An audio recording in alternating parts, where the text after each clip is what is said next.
بسم اللہ الرحمن الرحیم الحمد للہ رب العالمین والصلاة والسلام على سید المرسلین وعلى آلہ وصحبہ اجمعین اما بعد۔ علماء اعظام، اساتذہ کرام، معزز مہمانان گرامی، محترم حاضرین، ہماری محترم مائیں اور بہنیں، السلام علیکم ورحمۃ اللہ وبرکاتہ۔ اللہ تبارک تعالیٰ کا شکر ہے، اللہ کا احسان ہے کہ اللہ تبارک تعالیٰ نے ہم سب لوگوں کو یہاں جمع ہونے کا موقع عطا فرمایا تاکہ ہم سب لوگ یہاں بیٹھ کر کے اس دین کے ایک اہم پہلو یعنی کہ تعلیم پر بات چیت کر سکیں۔ سبحان اللہ و بحمدہ، سبحان اللہ العظیم۔ اللہ سبحانہ و تعالیٰ کی حمد و ثنا کے بعد میں بہت شکر گزار ہوں جناب حضرت مولانا ہارون رشید رحمانی صاحب کا، جناب مفتی منصور احمد قاسمی صاحب کا، جناب مفتی محمد رضوان علی ندوی صاحب کا، جناب قاری افتخار عالم صاحب کا، جناب مفتی ابوالکلام صاحب کا، اور آپ تمام حضرات کا جنہوں نے مجھے یہاں اس محبت سے آنے کی دعوت دی۔ اللہ تبارک تعالیٰ آپ کی محبتوں کو قبول فرمائیں، آمین یا رب العالمین۔ ہم سب لوگ یہاں جمع ہیں کہ ہم لوگ تعلیم کے بارے میں بات چیت کر سکیں اور ہم لوگ سمجھ سکیں کہ اسلام میں اسلامی تعلیم کا کیا مطلب ہوتا ہے اور تعلیم کا بالعموم کیا مطلب ہوتا ہے اور اس کو کیسے حاصل کرنا چاہیے یا کیا جاتا ہے۔ اس سے پہلے کہ میں اس پہ بات چیت کروں، میں آپ کو اس ملک میں جو تعلیم ہے اس کے بارے میں چند باتیں بتانا چاہتا ہوں، پھر اسلامی نقطہ نظر پر آؤں گا۔ اور میں چونکہ اعداد و شمار کی بات چیت کرنے والا ہوں، اس لیے میری گزارش ہے تمام لوگوں سے کہ وہ اپنے قلب کو بھی حاضر رکھیں اور ذہن کو بھی حاضر رکھیں، تب بات سمجھ میں آئے گی، ورنہ بات سمجھ میں نہیں آئے گی۔ اس ملک میں 100 مسلمان بچے اپنا تعلیم کا سفر شروع کرتے ہیں، جس میں 50 بچیاں ہوتی ہیں اور 50 بچے ہوتے ہیں۔ غور سے سنیے اور سمجھنے کی کوشش کیجیے۔ سوال بھی پوچھوں گا، جواب دینا ہوگا۔ کتنے بچے شروع کرتے ہیں تعلیم کا سفر؟ 100۔ 6 سال کی عمر میں 100 بچوں نے تعلیم کا سفر شروع کیا، اور پہلے دن میں اور آپ، والدین، معاشرہ یہ طے کرتا ہے کہ اس میں سے 43 کو نہیں پڑھانا ہے۔ پہلے دن 100 مسلمان بچوں کی تعلیم شروع ہوئی، اور پہلے دن ہم نے یہ طے کیا کہ 100 میں 43 کو انگوٹھا چھاپ رکھنا ہے۔ میں اور آپ یہ طے کرتے ہیں۔ ہمارے پاس یہ قدرت تھی، آپ کے پاس یہ قدرت تھی کہ آپ کے گاؤں کا ہر ایک بچہ پڑھ جاتا، لیکن آپ نے نہیں پڑھایا۔ یہ آپ سے پوچھ ہونی ہے اللہ کے دربار میں۔ آپ نے نہیں پڑھایا، ہم نے نہیں پڑھایا، مجھ سے بھی ہوگی اور آپ سے بھی ہوگی۔ تو ہمارے پاس وقت ہے، ہم کو اس کو ٹھیک کرنا ہے۔ اب اس سفر کو آگے بڑھاتے ہیں۔ 43 بچے تو نکال دیے ہم لوگوں نے، اب آگے بڑھا۔ پہلی جماعت میں گیا بچہ، اور اس میں سے کچھ بچوں کے پاس فیس نہیں تھی، کپڑا نہیں تھا، کاپی نہیں تھی، کتاب نہیں تھی، کچھ بچے وہاں چھوٹ گئے۔ دوسری جماعت میں گئے، والدین میں کسی ایک کا انتقال ہو گیا، کچھ بچے وہاں چھوٹ گئے۔ اس کے اوپر گئے، مالی حالات میں کچھ خرابی پیدا ہو گئی، وہاں کچھ بچے چھوٹ گئے۔ حالانکہ ان کے چچا یعنی کہ آپ کے پاس پیسہ تھا کہ آپ ان کی مدد کر دیتے کہ وہ بچہ تعلیم حاصل کر لیتا، لیکن میں نے اور آپ نے یہ پسند کیا کہ ہم اپنے بھائی کی مدد نہیں کریں گے، اس لیے وہ بچے چھوٹ گئے۔ یہاں تک کہ وہ بچہ 10ویں جماعت میں پہنچا، اور 10ویں جماعت میں کل ملا کر کے جو ہم لوگ جوڑ جمع کر کے پاس کروا پائے وہ 17 بچوں کو پاس کروا پائے۔ سفر کتنے نے شروع کیا تھا؟ 100۔ بالکل ان پڑھ کتنے بچے رہے؟ 43 43 بالکل ان پڑھ رہے، بالکل ان پڑھ رہے. تھوڑی بہت کچھ لوگوں نے جو پڑھائی کی 5ویں جماعت سے پہلے اکثر بچے باہر نکل گئے.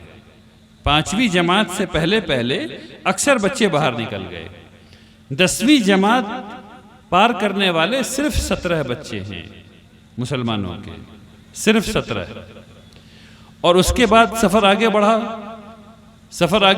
آپ آگے بڑھتے رہے اور یہاں تک کہ آپ نے BA BSc انجینئرنگ میڈیسن یہ سب کو ملا لیا جائے تو کل ملا کر کے 4 بچوں کو ہم لوگ BA کے درجے تک پڑھا سکے، BA BSc کے درجے تک پڑھا سکے.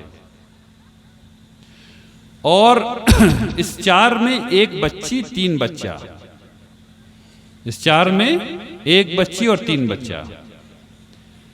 اور ماسٹرز لیول پہ MA MSc کے لیول پر صرف ایک بچے کو پہنچا سکی یہ امت. وہ امت جس پر پہلا لفظ جو اترا وہ اقرا پڑھو. ہم پہ جو پہلا لفظ اترا وہ کیا اترا؟ پڑھیے، زور سے بولیے اقرا.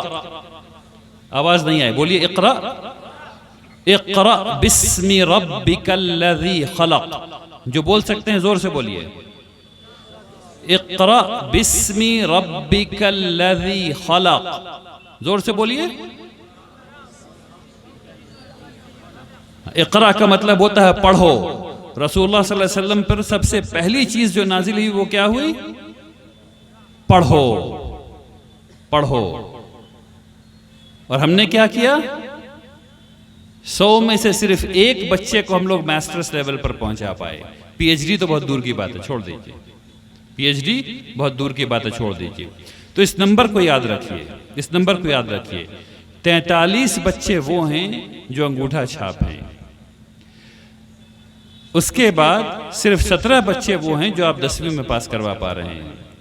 اور کچھ ہمارے بھائی وہاں پر کھڑے ہیں. ارے میرے بھائیوں، یہاں آگے جگہ ہے، آ جائیے، آ جائیے، سب لوگ آئیے، سب لوگ آئیے، آ جائیے، سامنے آ جائیے، یہاں جگہ ہے. ارے بھائی بلا رہا ہوں تو آ جائیے. کھڑے کیوں رہنا ہے؟ کھڑے کیوں رہنا ہے بیٹا؟ یہ پہنا کر کے آپ نے کیا کیا ان کو؟ اس کو بھی سمجھیے ذرا، اس کو بھی سمجھیے. اس بچے نے قرآن یاد کیا ہے، اس بچے نے قرآن یاد کیا ہے، تو پیسے کا ہار کیوں پہنانا ہے؟ رک جائیے، چھوڑ دیجیے. پیسہ تحفے میں دیا جاتا ہے، لفافے میں بند کر کے، دکھا کر کے نہیں دیا جاتا میرے بھائی. لیکن دکھا کر کے نہیں دیا جاتا، بند کر کے دیا جاتا ہے. ان سب چیزوں کو سیکھنا ضروری ہے. سیکھیے ان چیزوں کو. اور میرے جیسے لوگوں کی یہ ضرورت ہے کہ ہم آپ کو بتائیں کہ اسلام میں کیسے ان چیزوں پر کیسے یعنی جو معاملات ہیں یہ والی یہ کیسے کیے جاتے ہیں. اب واپس نمبر پہ چلتے ہیں. تو ہم لوگ 17 بچوں کو پاس کروا پائے. BA میں صرف 4، BA BSc اور انجینئرنگ وغیرہ میں سب ملا کر کے صرف 4، ہر 100 میں صرف 4، اور MA میں صرف 1. اب یہ بتائیے کہ بچ کون گیا؟ اگر آپ 100 میں صرف 4 بچے کو BA کروا پا رہے ہیں تب آپ کا بچہ UPSC اور BPSC میں کہاں سے آوے گا؟ کہاں سے آوے گا؟ اچھا، یہ جو 4 پاس کروایا BA میں، یہ پڑھ کے پاس کروایا تھا یا بغیر پڑھے ہوئے پاس کروایا تھا؟ جتنے لوگ یہاں بیٹھے ہوئے ہیں BA کیے ہوئے، اردو میں خاص کر کے، اور زوالوجی میں اور کیمسٹری میں اور باٹنی میں اور فزکس میں اور میتھمیٹکس میں، جتنے بھی لوگ یہاں پر بیٹھے ہوئے ہیں BA کیے ہوئے، اپنے دل پر ہاتھ رکھ کر کے پوچھیں کہ پڑھ کے کیا تھا یا بغیر نوٹس سے چھاپا تھا؟ تو پتہ چلے گا نوٹس سے چھاپا تھا. تو علم تو حاصل نہیں کیا، ڈگری مل گئی. اس لیے پتہ نہیں کہ آگے پڑھانا کیا ہے، اس لیے پتہ نہیں کہ دنیا میں کام کیسے کرنا ہے. نوجوان یہاں ہیں اچھی تعداد میں ماشاءاللہ، یہ خوشائن بات ہے. میں نوجوانوں سے کہنا چاہتا ہوں، ہر وہ راستہ جو شارٹ کٹ ہے، بارک اللہ فیک، ایسے ہی دینا چاہیے. ہر وہ راستہ جو شارٹ کٹ ہے وہ سب سے لانگ کٹ ہے.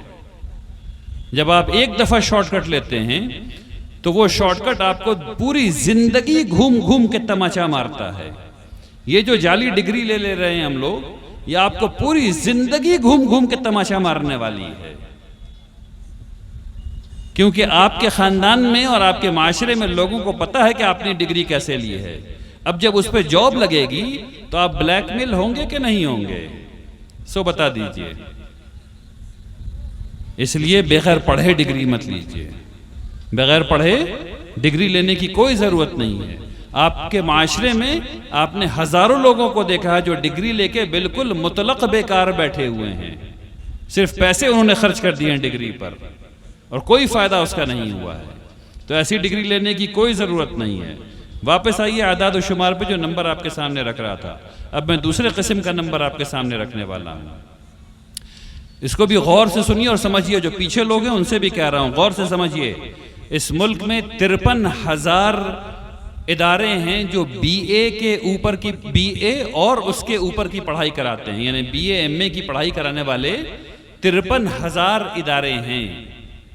کتنے ادارے ہیں؟ 53,000،